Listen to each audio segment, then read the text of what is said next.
Let's do something totally crazy right now. Never been done before, totally fresh, 100% outrageous. Are you ready for what I'm about to say?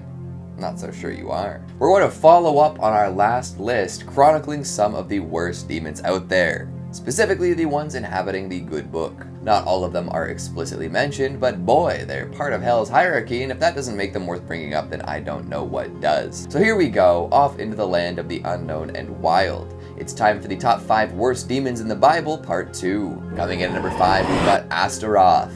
You feeling lazy lately? After a good year or so indoors, followed by some intense socialization, you probably feel like it's time to hibernate again. Fall is rapidly approaching, and with it, the desire to drink hot tea and never leave the house. There are horror movies to be watched and fall recipes to be cooked, but be careful. If you use all of this as an excuse, you might be under the influence of Astaroth. Riding around on the back of a dragon and carrying a staff that sort of looks like a snake, this dude is all about laziness. Astaroth's whole deal is tempting mortals into being lazy. Once he gets them there, it's so much easier to manipulate them into bad behavior. More souls for hell, more blood for the blood god, and all that good stuff. Sounds like fun, right? That's not all he does though, although that is a pretty rough task. People are naturally inclined to laziness anyway, so being tempted into that kind of thing is the worst. In addition to that though, he's also the treasurer of hell, and helps the new demons get a hang of things when they first show up, showing them the super hot ropes and whatnot. Interesting that hell has a currency that they needed organized, eh? I'm sure he does plenty of laundering across all sorts of seedy underworld activities. Interestingly enough, witches see Astaroth a little differently. They consider him a female demon with expertise in all sorts of areas, more specifically, lust, protection, and love. So Astaroth can be many things, but one thing is for sure, and that is Astaroth's terrible breath. That's a fun little demonic detail. In Christian lore, it appears that Astaroth also has dominion over math, and can make people invisible in their search for treasure, so Nathan Drake and Indiana Jones may have something to talk to this demon about. And like most demons of higher orders, Astaroth can answer any questions asked as long as they fall under the topics he knows about. Coming in at number 4, we've got Olivier. A real jerk, this one. We can see this playing out across all cultures and eras, and it's always justified by some ridiculous standard. Cruelty and hatred towards the poor and disenfranchised. More than ever, the line between stable and in the street is thin and blurry, and Olivier takes full advantage of this. I'm sure all sorts of entrepreneurs, influencers, and money hoarders have been visited by this demon. Olivier, baby, the so-called prince of archangels down in the depths, and patron demon of encouraging malice and viciousness towards the poor. That is indeed a low demon to be. We live in a messed up world already. Why should the poor be reviled for simply being poor? At what point do we decide that work is the ultimate good and that nothing else can stand in for that morally or economically? It seems as though the folks who do the most important, most real work, say building the structures that we inhabit or bringing food to the masses, get the short end of the stick. And Olivier apparently has a fair share in keeping that the way things are. Middle managers and corporate drones keep their specific machines chugging and then dump on the poor, telling them that they should simply work harder. Forget Astaroth making folks lazy, making folks think that others are lazy for not making as much money as them is really wild. Olivier, you really are a rat, aren't you? Coming in at number 3, we've got Adramelech. So we talked about Beelzebub last time and his tendency to bring about terrible things. There's plenty of responsibility that comes with being Lord of the Flies, and he's got to have some help from time to time. Unfortunately, there aren't any temp agencies or internship programs in hell. Most folks are just destined to do their jobs and do them for all of time. This is where Adramelech comes in.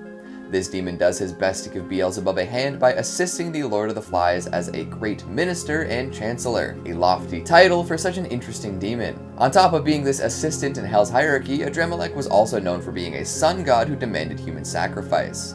So even before being adopted by those beneath the surface, he was causing trouble. I wonder how many humans were dropped in his name. And I wonder how many of them ended up in hell, possibly even under his command. Makes you think now, doesn't it? There might be a moon god brother out there demanding similar bloodshed, but I can't make any guarantees. Lastly, before I go, I'll bring up a point I mentioned in another video. Adramelech has quite the eye for fashion and quite possibly a taste for Prada. You see, the devil relies upon this particular demon for all of his wardrobe needs. That's right, Adramelech is in charge of the clothes the devil wears. You'd think that down in hell it wouldn't matter all that much, but vanity is a sin, so that fits right in. Coming in number 2, we've got Varine. Oh, this is a nasty one. Patience is a virtue indeed, and it is so easy to lose it. Plus, once patience is off the table, everything just gets so much worse. Sure, some can sit back, relax, and wait, but there are so many forces acting against you at all times. Who wants to wait, right? Especially in this era of constant and instant gratification. Why sit quietly and be ready for whatever when you can do a nosedive into your phone and drown in all of the readily available content? Hell, I bet a lot of you folks watching right now should be doing something else, or at least preparing to do something. Vareen is the demon of impatience and loves to push humans towards acting impatiently. He does it without delay too, no waiting in line, no queuing up, no sitting about until something good happens. So all the folks in your life who seem to act impatiently are probably being influenced by this demon. The dude in the beat up Corolla who doesn't seem to know what a zipper merge is and decides to rush all the way to the end of the disappearing lane to just nose his way in? Vareen. The lady at the supermarket who absolutely can't believe all of these selfish people with full carts in front of her line unbelievable despite her equally full cart. Vareen. Those folks who pre-order every gosh darn pop culture artifact they think is cool and then whine until it finally arrives in the mail. Vareen. Impatience will end us all, especially if we give into it. Most things will come with time, but if you try too hard to speed up the process, you're just asking for heightened blood pressure and a desire to lash out at all those around you. And that's no fun. Some actually describe Vareen as a female demon too, so if you subscribe to that belief, ignore what I said before while referring to this entity as male. Interestingly enough, this impatient demon is mostly aligned with creation rather than destruction, which is a strange thing for a demon to do, but hey, I'm not going to claim to understand the whims and goals of each and every underworld entity. One last little tidbit before we move on to our final demon of the day, Vareen was supposedly involved in a pretty large-scale possession way back in the 17th century. Yep, it possessed a whole swath of nuns, which had plenty of implications for the church and those who followed it. Fun, right? And finally, at number 1, we've got Luvart. Supposedly the only fallen angel amidst the demonic hierarchy, Luvart is often referred to as the Prince of Angels. High praise for someone so low. This demon is many things, but one that appears quite often is the idea that he presides over possessions. Luvart was even blamed for the possession of Sister Madeleine during the demonic attacks in 17th century France. A round of applause for Luvart, everyone. Jolly good show. Most would think that they'd be safe seeking refuge within the holiest of holy books, but apparently there are plenty of demons. So, what'd you think of the list? Do you agree with my picks? Which demon scares you the most? Make sure you let me know down in the comments. Speaking of comments, let's take a look at some of your more pernicious ones from the top 5 scary items found in the Bermuda Triangle. Lord Schnitzel says there were sperm whales found dead on beaches. They are famous for fighting and eating giant squids. Pretty recently there was one found dead with marks from tentacles. Due to the size of the marks, it was estimated that the squid may have been around 130 feet. Holy smokes, that's a big squid. High at Last Dab says, love the longer hair Keegan, looking very chill brother. Many thanks. Mcron says, there's a fascinating theory that we're obsessed with seas swallowing stuff because we're a land-loving civilization. I wonder what comparative tales a mermaid-style society would have. A giant mountain suddenly rising up from the seafloor and destroying their cities, perhaps.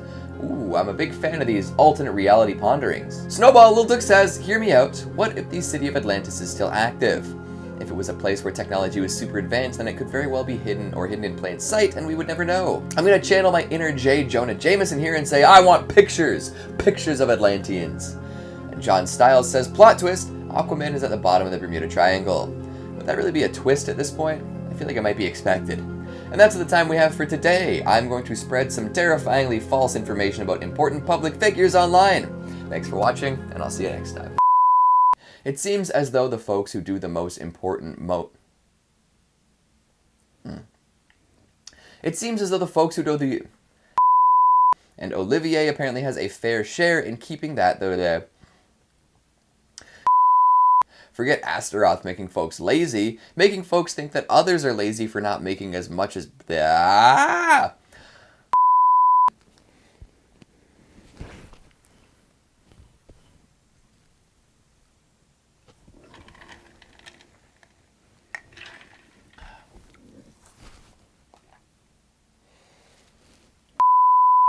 Some can... Nope.